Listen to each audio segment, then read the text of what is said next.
अणओडिया झियो तथा ओडिया घरर बोहू दुर्गा दुर्गा प्रियदर्शिनी स्वामी जोगेश्वर साहू घर अंबापाली बरगढ़ गोबररू बायोगैस और खतसार प्रस्तुत करने कथा आम समस्त को जना हेले दुर्गा प्रियदर्शिनी एही गोबररू निरापद रंग प्रस्तुत करी एबे सारा देश रे चर्चित।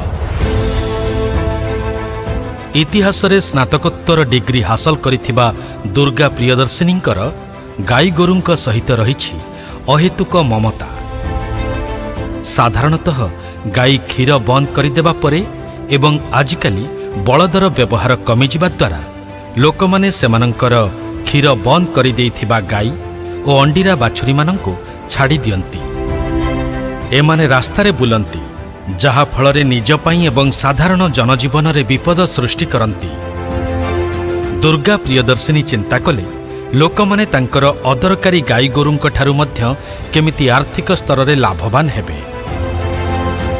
सेमानंकठो गोबर किलोग्राम प्रति 5 टंका मूल्य रे क्रय करी सेइथिरु निरापद और सुबासित रंग प्रस्तुत करिबे। सेया हेला दुर्गा प्रियदर्शिनी बरगड़ जिला सोहेला ब्लॉक अंतर्गत कनगाँ ग्राम पंचायतर पिपलखुंटा ग्राम रे जमी क्रय करी निजर एक गोबररू प्रस्तुत रंग कारखाना स्थापन कले। मैं सिमडेगा झारखंड की बेटी और बरगढ़ उड़ीसा की बहू हूँ। मैंने इस काम को शुरू किया बिकॉज मैं हमेशा से गायों को लेकर टच्ची थी। मैं हमेशा से चाहती थी कि गायों बूढ़ी गायों को क्या किया जाए, क्योंकि जो गायें दूध देती हैं उनके लिए तो सेवा किया जा सकता है, लेकिन जो गायों का मिल्किंग पीरियड खत्म हो गया उनके लिए हम क्या कर सकते हैं। जस्ट मेरा यहीं से क्लिक किया और मैंने उनके लिए काम किया। हमारी कंपनी का विजन है कि हम लोगों को एक इको फ्रेंडली प्रोडक्ट प्रोवाइड कराएं। दूसरा, हमारे जो किसान भाई हैं, किसान चाची, उनको हम कैसे आगे बढ़ाएं उनके इनकम को। और थर्ड, गायों को स्लॉटर हाउस जाने से कैसे रोकें। और इसके साथ मैं अभी तक स्टेप टू स्टेप यहाँ तक पहुँची हूँ। गोमय पेंट्स नामरे नामित तांकर रंग कारखानारू प्रस्तुत करा जाउछि हजारे प्रकारर उन्नत गुणात्मक मानर निरापद रंग। गोबररू प्रस्तुत गोमय पेंट्स रंग विक्रय जदिओ दुर्गा प्रियदर्शिनी को आरंभरू सामान्य असुविधार सम्मुखीन हेबाकू पड़िथिला, एबे किंतु लोकंकु एहार उपकारिता संपर्क रे बुझाइबा फलरे लोकमाने एई गोबररू प्रस्तुत रंग को बहुल मात्रा रे आपणेई नेलेणी।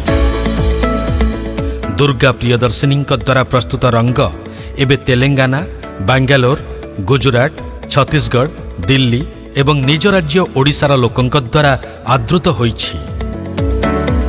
दुर्गा प्रियदर्शिनी को तांकर एभली एक उद्यम पाई विभिन्न स्थानरू सम्मानित तथा संवर्धित करा जाइछि। सफलतार सीढ़ी चढ़ुथिबा दुर्गा प्रियदर्शिनी परोक्ष भावरे अनेक गाई गोरुंकर सुरक्षा दायित्व नहीं एबे बेस आत्मसंतोष लाभ करि पारुछंती एवं साधारण युववर्गंक पाई एक नियारा उदाहरण साजिबारे सक्षम होइछंती।